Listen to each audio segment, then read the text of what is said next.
Jimwell Pacquiao, certified daddy na jowa ipinanganak ang isang baby girl. Ganap ng mga magulang sina Jimwell Pacquiao at ang kanyang partner na si Carolina matapos itong manganak sa kanilang panganay na isang baby girl. Ang masayang balita ay ibinahagi mang kanyang ina na si Jinky Pacquiao sa kanyang Instagram page nitong Huwebes, Nobyembre 20. Lord, thank you! Caption ni Jinky sa larawan nila nina Jimwell at Carolina sa loob ng ospital sa Los Angeles, California. Bukod kay Jinky, naroon din ang pamilya ni Carolina para tulungan ang magpartner sa ospital. Sa hiwalay na post mula sa kambal ni Jinky na si Janet Jamora, makikita ang first-time grandmother na nakangiti habang kasama sina Jimwell at Carolina. Nakabalot sa kumot ang sanggol na nakahiga sa dibdib ng kanyang ina.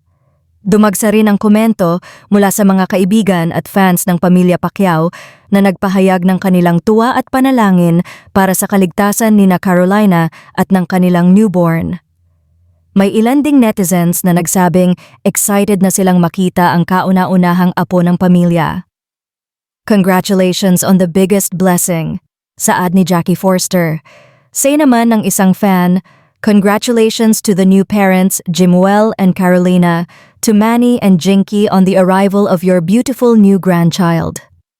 Matatandaang noong Mayo 2025 nang ibandera sa publiko nina Jimwell at Carolina ang kanilang relasyon.